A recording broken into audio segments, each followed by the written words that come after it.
فانت عايز تعمل فلوس اونلاين، قاعد تسمع في الناس اللي قاعدة تقولك انت تقدر تعمل $100,000 في الشهر وانت قاعد في بيتك.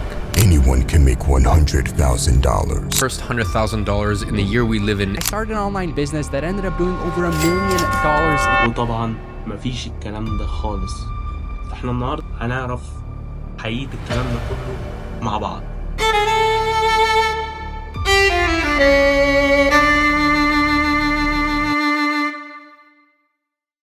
يعني ايه اونلاين بيزنس؟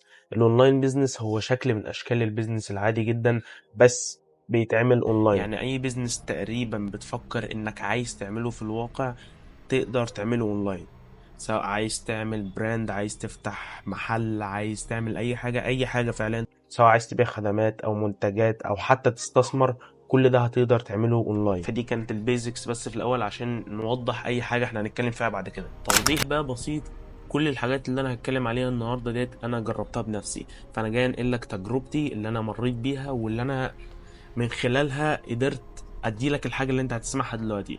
طيب ايه اشهر انواع البيزنس؟ عندنا 4 انواع في البيزنس، دول اشهر الانواع ودول اللي انا جربتهم فعليا، وهقول لك في الاخر ايه الاحسن بالنسبه لي واحسن ليه. اول حاجه معانا وهي التداول. التداول بالنسبة لي بعد ما دخلت وفهمته لقيت ان هو استثمار مش شغل او بيزنس ان انت تكمل فيه. ده بالنسبة لي مش هينفع تكمل فيه لكذا سبب. اول سبب ان انت لازم يكون معاك راس مال. لو انت متعرفش حاجة زي كده فانت لازم تخش براس مال كويسة عشان تقدر تستثمرها. بعيدا بقى مش هنخش في تفاصيل الانواع بتاعة التداول وهكذا، بس انا بقولك ان في كل الحالات انت لازم يكون معاك راس مال. شغل ان انت تدخل $10 او $20 او الكلام ده تقول ان انا هكبرهم بعد كده، الكلام ده صدقني هتخش وهتخسرهم وخلاص. وعن تجربة لي انا والاكتر من حد اعرفه دخل وخسرها. تاني حاجة لازم يبقى عندك خبرة كويسة جدا جدا جدا في الموضوع، وإلا هتكون انت كده داخل على اساس انه قمار مثلا، وفي الغالب هتخسر برضه كل فلوسك. دلوقتي خلينا نتكلم عن العائد اللي هيطلع لك من البيزنس ده. التداول مكسبه بين 60 ل 90% على حسب الصفقة اللي انت هتخشها. لو انت في الباينري اوبشن على ما اعتقد، وارباحها طبعا بتختلف على حسب الفلوس اللي انت حاططها في الصفقة نفسها. وطبعا ده اول حاجة، ودي صراحة انا منصحش بيها خالص. تاني حاجة الدروب شيبينج، ودي حاجة انا شايفها من الحاجات الكويسة جدا جدا جدا في الفترة الأخيرة، وهنا هي إنك تقدر تبيع منتجات فعليا هي مش ملكك. يعني هتوفر عليك الموضوع ده حاجات كتير جدا، أماكن التخزين، فلوس المنتجات نفسها، حاجات كتير جدا. فأنا شايف الموضوع ده كفكرة عامة فكرة كويسة جدا. بس خلينا نتكلم بقى في الأساسيات والحاجات المتطلبات بتاعتها. مبدئيا هي بتحتاج رأس مال، تحتاج خبرة كويسة جدا في المجال ده، لانك هتجازف وهتكون محتاج انك تكون عارف جوجل ادز او فيسبوك ادز او ايا كان المنصة اللي انت هتبيع من خلالها. لازم هتعمل اعلانات، وفي الغالب الموضوع ده هيسحب منك فلوس كتير جدا جدا. فانت لازم لو هتخش الموضوع ده تبقى عامل حسابك انك معاك راس مال كويسه وفاهم انت داخل بتعمل ايه. في الدروب شيبينج الارباح بتتراوح بين 20 ل 30%، انا اقدر اقول لك انك تقدر تعمل منها اكتر من $1,000 في الشهر عادي جدا. بس طبعا الموضوع هيحتاج منك وقت وصبر وفلوس كتير في البداية. مش فلوس كتير بالمعنى الحرفي، ولكن بالنسبة لانك لو في دول عربية فهيبقى بالنسبة لك مبلغ شوية اللي هو على ما تبتدي بس تبدأ البيزنس من البداية. فانت لو انت معكش راس مال خالص البيزنس ده ما انصحكش بيه خالص. تالت حاجة الافليت ماركتنج. الافليت ماركتنج من وجهة نظري من الحاجات الكويسة للناس اللي داخلة ما عندهاش راس مال خالص، معهاش فلوس خالص ان هي تبدأ بيها، بس هتحتاج خبرة في السيلز والماركتنج. وهي ان انت بكل بساطة تروح عند اي منتج لاي شخص او اي خدمة تبيعها تاني، وهيكون ليك كوميشن على الحاجة اللي انت بعتها ديت. الكوميشن ده بيتراوح بين 10 لل 40% بس، وده للأسف هيخليك انك صعب حتى ان انت توصل لل $500 في الشهر، لان الارباح قليلة جدا. ده غير ان هو يحتاج منك خبرة عالية جدا جدا جدا على ما تقدر توصل اصلا لبداية ارقام في الشغلانة دي. يعني انا عن نفسي اشتغلت في الموضوع ده في البداية خالص، ما عملتش منه ولا $1 حتى، لان الموضوع هلك مني وقت كتير جدا.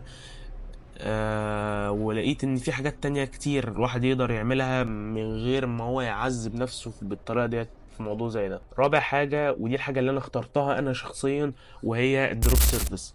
مبدئيا الدروب سيرفيس مميزاتها من وجهة نظري ان هي مش محتاجة راس مال ولا حتى خبرة، ودي حاجه كويسه جدا. بس هقول لك بوينت كده محدش بيقولها خالص، وهي ان هي هتحتاج خبره، لكن مش هتحتاج خبره ان انت تبدا.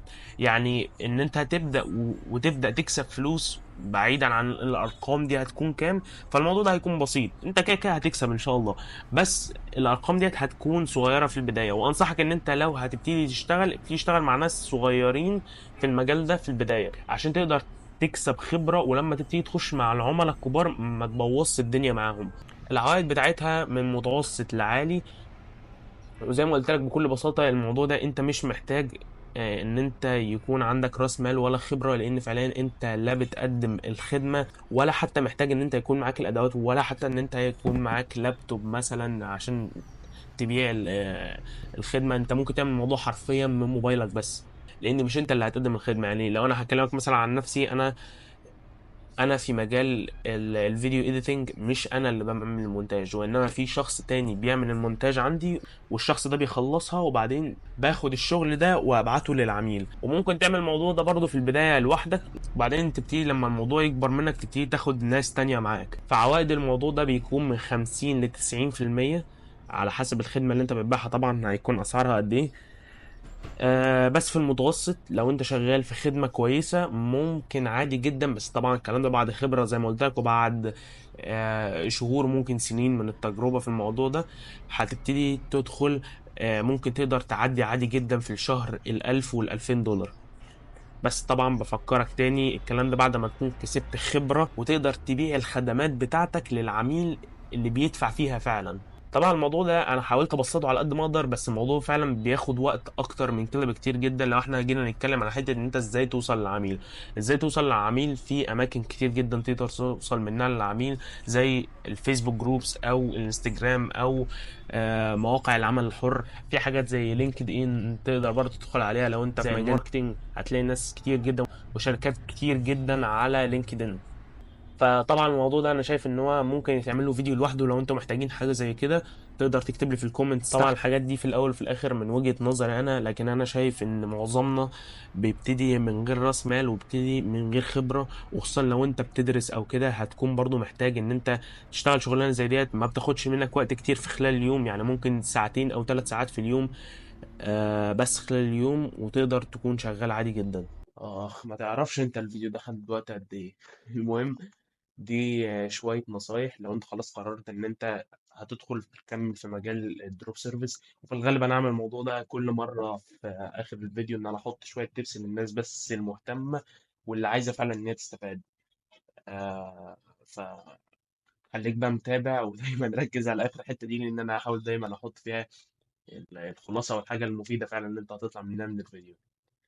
لو انت خلاص قررت زي ما قلت لك ان انت عايز تكمل في دروب سيرفيس، فانصحك جدا انك تروح على الفيسبوك جروبس، خصوصا اللي متعلق بالمجال بتاعك، اعمل لهم كلهم فولو. انا قعدت فتره في البدايه ما كنتش عارف اوصل للعملاء خالص، لحد ما قدرت اوصل لموضوع الفيسبوك جروبس ده. لازم تخش تقعد تعمل فولو لاي، خش اعمل فولو لاي حد يقابلك. لو انت في مجال الماركتنج اعمل فولو لسي او عربي، مش عارف ماركتنج بالعربي، لكل اي، خش اكتب ماركتنج على بس في السيرش على فيسبوك وهيطلع لك كل حاجه انت عايزها. الموضوع ده هيخليك في البدايه خالص هتقدر توصل لعملاء جديده ان شاء الله. بس يعني الموضوع هيعوز منك طبعا شويه عزيمه طبعا واصرار ان انت تبقى عايز تحقق حاجه زي كده.